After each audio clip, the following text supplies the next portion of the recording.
Dear students, today we will study about the magnetic field at a point on the axis of a current carrying circular coil. Using Biot-Savart law, we can find the magnetic field at a point on the axis of a current carrying circular coil or circular loop. Consider a circular coil of radius r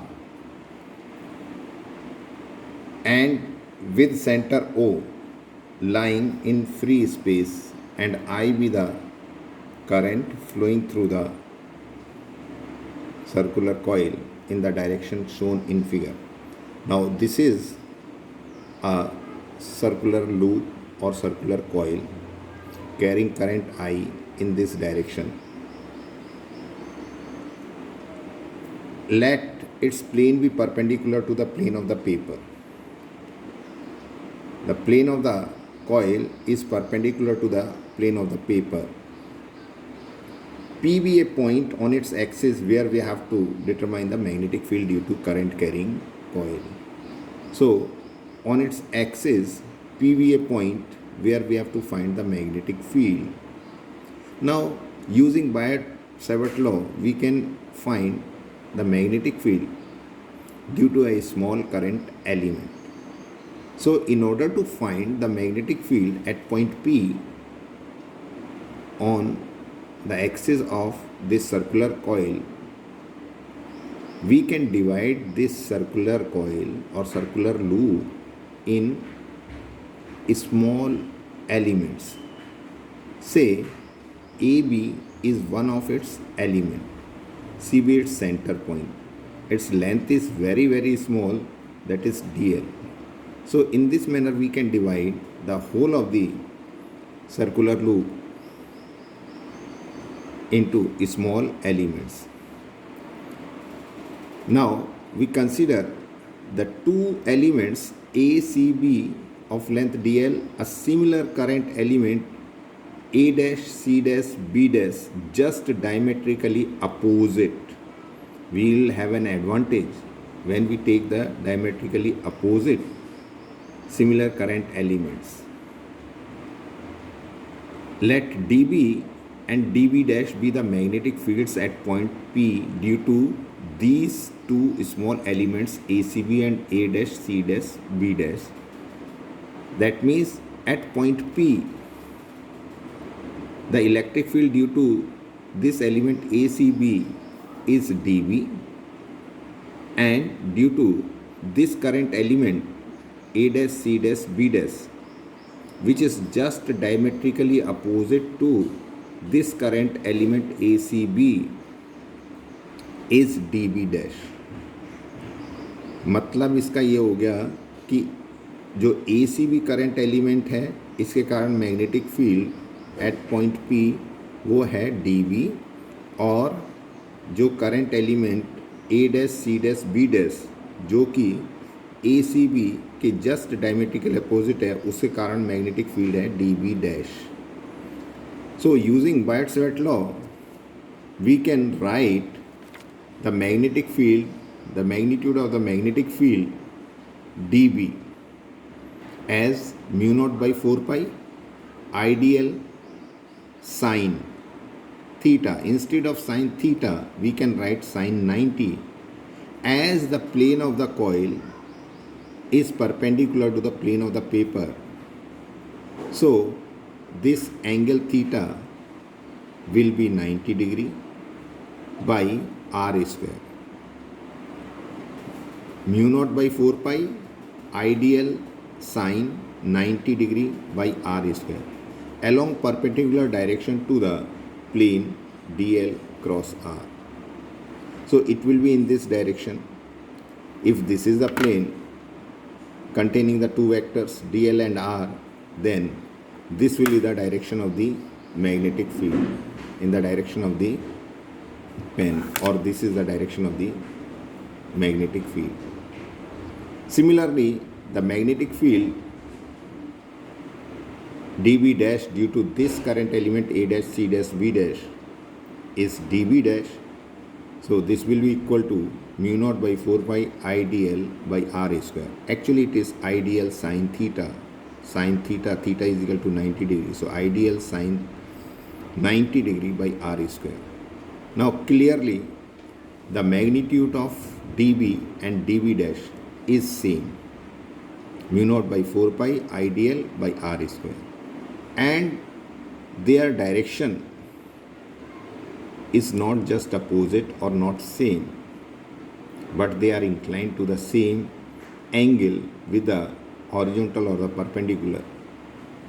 The two fields dB and dB dash are equal in magnitude, and hence if we resolve dB and dB dash into their rectangular components, say if we resolve dB into its rectangular components, we will have one component dB cos theta and dB sin theta, or dB sin phi. Here if this angle is phi, this angle will be phi, so this component will be dB cos phi and this will be dB sin phi. And for dB dash, if we resolve, this component will be dB dash cos phi and this will be dB sin phi. So as the magnitude of dB is same, so their vertical components will cancel each other, and only the horizontal component dB sin phi and dB dash sin phi contribute for the total magnetic field at point P due to this current carrying circular loop. So the total magnetic field at point P can be obtained by integrating either dB sin phi or dB dash sin phi for the total length of the coil or the loop. So we can write B is equal to, within the integration from 0 to L, L is equal to 2 pi r. R is the radius of the circular loop, dB sin phi. That means the integration of dB sin phi within the limits 0 to L. Here we have taken one component, that's why we have to integrate for the total length. If we add the two components, then we have to write 2 dB sin phi and we have to integrate for half of the length. So the mathematical thing is same. So we can take one component, integrate it for the total length. So here from 0 to L, L is equal to 2 pi r, integration of mu naught by 4 pi ideal sin phi by r square. Now this is the horizontal component or this component of dB or dB dash. So here we have to write sin phi. Don't be confused with this sin 90 and sin phi. Here it is 90 degrees and here it is sin phi. So the constants can be taken out from the integration sign. So mu naught I sin phi by 4 pi r square can be taken out, and integration of the length dl 0 to L 2 pi r. So this integration is very simple and we can write easily B is equal to mu naught by 4 pi I r square by r. Now this is the value of sin phi r by r, sin phi r by r, and integration of dl for the total length. So this will be L within the limits 0 to 2 pi r. So this will be 2 pi r. So B is equal to mu naught by 4 pi I r 2 pi r by r cube. So B is equal to mu naught by 4 pi 2 pi I r square by x square plus r square raised to the power 3 by 2. This is by Pythagoras theorem that r cube will be equal to x square plus r square 3 by 2. Actual में r is equal to x square plus r square raised to the power 1 by 2. For n turns of the coil, this is for one turn. For n turns of the coil, we multiply this magnetic field with number of turns and we get the total magnetic field at a point P on its axis. So B is equal to n times the magnetic field due to one loop. So mu naught 2 pi I r square by 4 pi x square plus r square raised to the power 3 by 2. Now the special case is when point P lies at the center of the coil. First we are considering when point P lies at the center of the coil. Now at the center of the coil, the magnetic field, what is the value of the magnetic field we can obtain by using this expression by putting x is equal to 0. So because at center the distance of the point from the center of the loop is 0. So B at center will be equal to mu naught by 4 pi 2 pi I r square, x is 0, so we can put 0, r square 3 by 2 raised to the power 3 by 2. So this will be equal to r cube. Mu naught by 4 pi 2 pi I r square by r cube. B at center is equal to mu naught by 4 pi 2 pi I by r. Or B at center will be equal to mu naught I by 2r.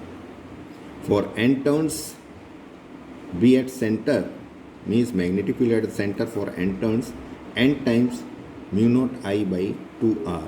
So directly we can use this relation B at center is equal to mu naught I by 2r. Now a special case, second special case, when point P lies very far from the coil, that is x is very greater than the radius of the circular loop. Then in the denominator we can leave r, as x is very greater, so we can leave this and we will get the expression like B is equal to mu naught 2 pi I r square by 4 pi x cube. So these are the expressions for the magnetic field at a point on the axis on the current carrying loop and at the center of the current carrying loop. Remember, electric field at the center of a uniformly charged ring is 0, whereas the magnetic field due to a current carrying loop at the center is not 0. It is given as mu naught I by 2r. Thank you.